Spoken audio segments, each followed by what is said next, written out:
A ver, una pregunta. ¿Y si pudiéramos usar la inteligencia artificial para encontrar a la próxima superestrella del deporte antes que nadie? La pregunta del millón. Y no hablo de ciencia ficción, ¿eh? Hablo de algo que ya se está probando en las canteras de los grandes clubes. Hoy vamos a hacer justo eso. Un análisis a fondo de cómo el aprendizaje automático, el famoso machine learning, está intentando cambiar las reglas del juego en la detección de talento. Sí, y para guiarnos en este análisis tenemos una fuente de primer nivel. No vamos a basarnos en titulares, sino en una revisión sistemática muy, muy rigurosa. Eso es. El artículo se titula The Role of Machine Learning in Talent Identification for Team Sports, a Systematic Review. Ujú. Se publicó en el Journal of Sports Science and Medicine, en el volumen 25 del año 2026. Y los autores son King-Rong Tang, Xu-Fang Wei y Bo Tan. Perfecto. Pues nuestra misión hoy es esa, desgranar qué nos dice esta revisión sobre el estado real de la tecnología. Veremos las promesas, que son enormes, pero también sus limitaciones, que son cruciales para entenderlo todo. Queremos saber qué significa esto para los jóvenes deportistas. Pues sí. Bien, empecemos por el principio. Antes de meternos con algoritmos, ¿por qué es tan difícil encontrar talento? Porque la excelencia deportiva no es una cosa, es un cóctel complejísimo. El artículo lo deja claro desde el principio. Es una mezcla de factores biológicos, técnicos, tácticos, psicológicos, De todo un poco. incluso socioculturales. Y como esa mezcla no es sencilla, el método de toda la vida, el del ojeador con su ojo clínico, pues está lleno de sesgos. Claro, me imagino que es fácil dejarse llevar por el jugador que es más alto, más rápido, o que justo tuvo un buen día cuando estabas mirando. Exacto, pero va más allá. Hay sesgos sistemáticos que están muy, muy documentados. La revisión habla de dos que son clave. El primero es el efecto de la edad relativa. ¿Ah, sí?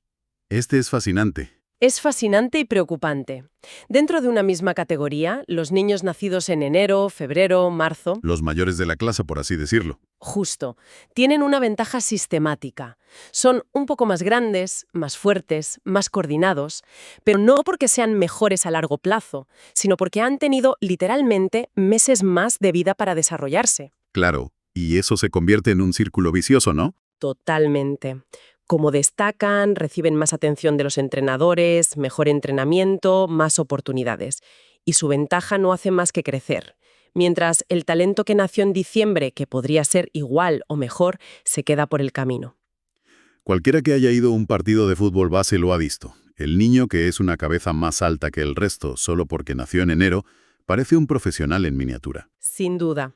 Y el segundo gran sesgo es el de la maduración biológica. que está relacionado pero no es lo mismo. Exacto. No todos los jóvenes maduran al mismo ritmo. Hay chicos de maduración tardía que a los 14 años parecen poca cosa y se les descarta, pero a los 17 explotan. Y al revés, uno de maduración temprana puede parecer una estrella a los 13 y luego estancarse. El famoso ojo clínico tiene problemas para ver esa película a largo plazo. Solo ve la foto del momento. Ahí está. ¿Ve la foto? No la trayectoria. Entiendo perfectamente los sesgos.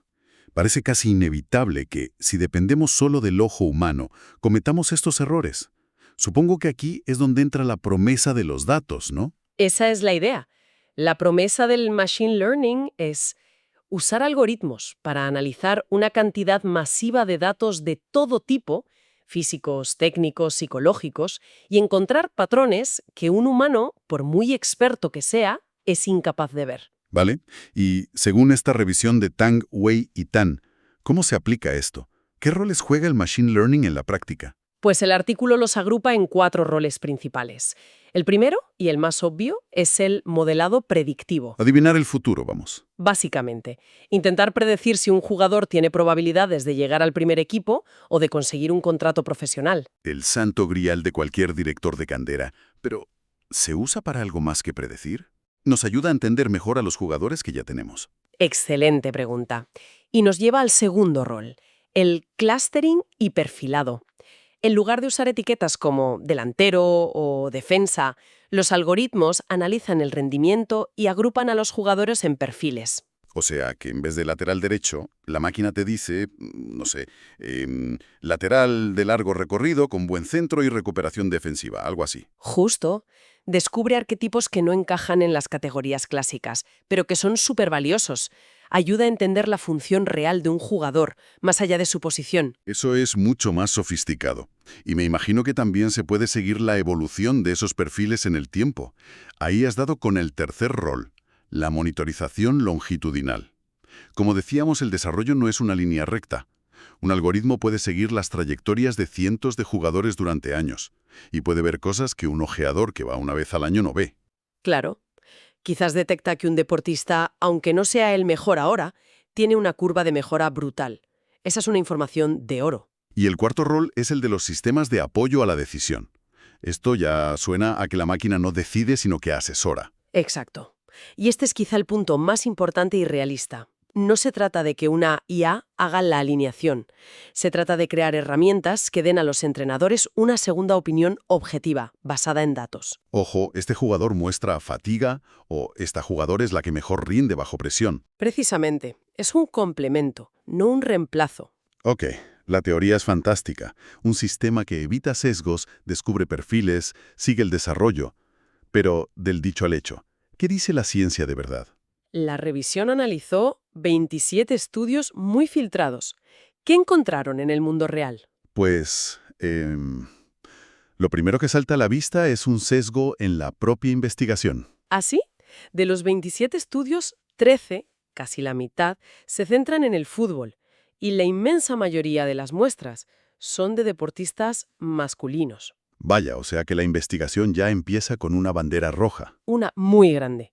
¿Podemos aplicar un modelo entrenado con futbolistas de élite a, no sé, jugadoras de baloncesto juvenil? La respuesta corta es no. O al menos, no sin validarlo antes. Es un punto de partida importante. Pero bueno, dentro de ese nicho del fútbol masculino, ¿funcionan los modelos? ¿Son precisos? Interesante. El potencial parece real, ¿eh? El artículo dice que algunos modelos alcanzan precisiones internas muy altas. ¿Cómo de altas? Por ejemplo, citan un estudio que predecía la admisión en escuelas deportivas y logró una precisión de casi el 98%. Un 98%. Eso suena a ciencia ficción, demasiado bueno para ser verdad. Antes de que los clubes despidan a todos sus ojeadores, tiene que haber letra pequeña aquí. ¿Cuál es el truco? Has puesto el dedo en la llaga. Ese es el hallazgo más crítico de la revisión, la cruda realidad metodológica. A pesar de esos titulares, el 59% de los estudios analizados, más de la mitad, ¿Más de la mitad? fueron clasificados con un alto riesgo de sesgo. Vaya tela. ¿Y por qué? ¿Qué estaban haciendo mal para que sus resultados no sean fiables? Pues el artículo identifica 3 problemas principales. El primero, muestras pequeñas. Muchos modelos entrenan con poquísimos deportistas. Un estudio usó solo 21 jugadores. Claro. Con tan pocos datos, el algoritmo no aprende patrones. Simplemente se memoriza a esos 21 tíos. Exactamente. Si luego intentas usarlo con un jugador nuevo, falla.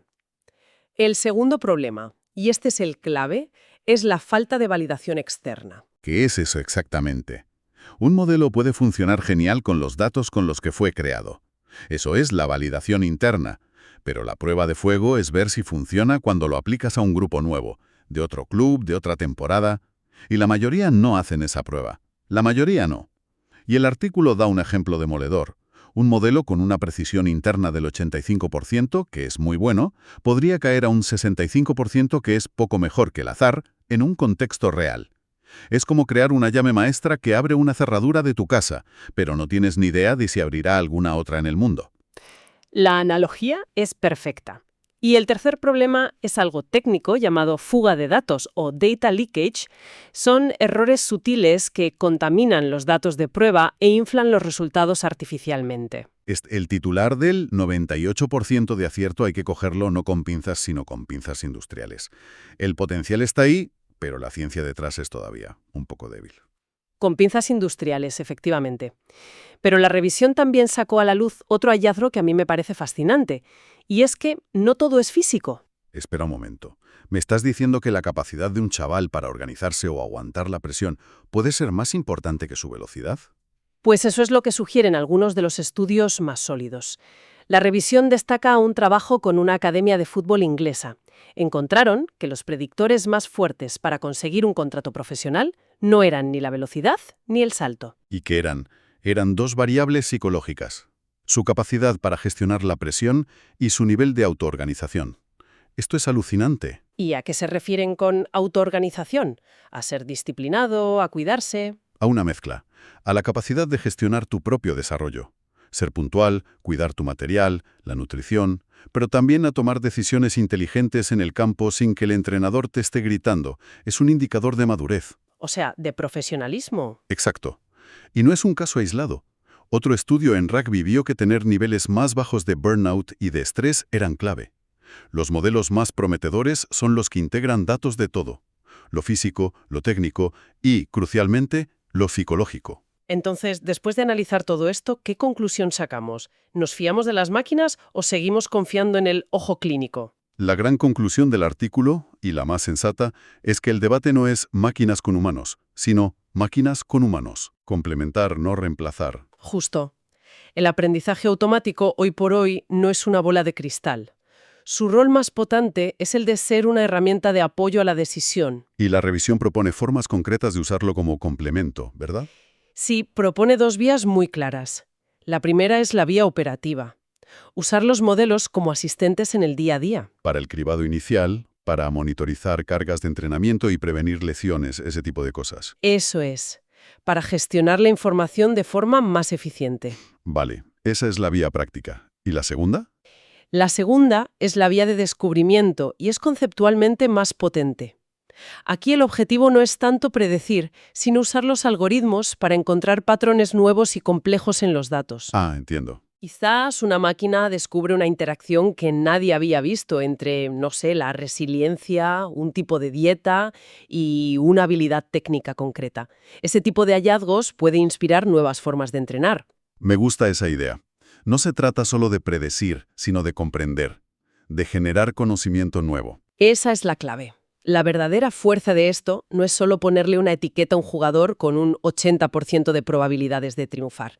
Es ayudarnos a entender la ecología del talento. La ecología del talento. Suena bien. Sí, es decir, cómo interactúan todos los factores, el jugador, su entorno, el entrenador, la familia, para que surja el alto rendimiento. Es pasar de buscar variables aisladas a entender un sistema complejo. Perfecto. Entonces, para resumir, el aprendizaje automático tiene un potencial enorme para hacer la detección de talento más justa, más basada en datos. Desde luego. Pero la ciencia que lo respalda, aunque prometedora, está en una fase muy inicial, con desafíos metodológicos muy grandes. Hoy por hoy no es un oráculo, sino un asistente muy avanzado, que hay que usar con mucho criterio.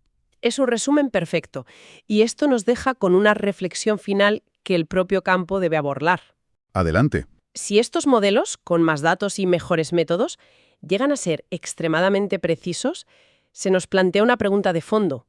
¿Cuáles son las implicaciones de poder decirle a un niño de 12 años que tiene solo un 7% de probabilidades de llegar a la élite? Es una pregunta potentísima, porque corremos el riesgo de crear una especie de gataca del deporte, donde un algoritmo te pone una etiqueta de la que es casi imposible escapar. Podría desmotivar a miles de niños. A miles de niños que simplemente disfrutan del juego. Exacto. El desafío no será solo técnico, será humano. ¿Cómo usamos esta tecnología para nutrir el amor por el deporte de todos, en lugar de convertirla en una máquina de etiquetar y descartar potencial a una edad demasiado temprana? Sin duda, una reflexión muy necesaria.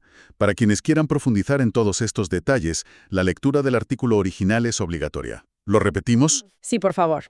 The Role of Machine Learning in Talent Identification for Team Sports, a Systematic Review, de Qingrong Tang, Xufeng Wei y Bo Tan. Es una excelente y muy honesta síntesis del estado de la cuestión. Muy recomendable. Y para no perderse futuros análisis a fondo como este, invitamos a nuestra audiencia a seguir el canal y activar las notificaciones.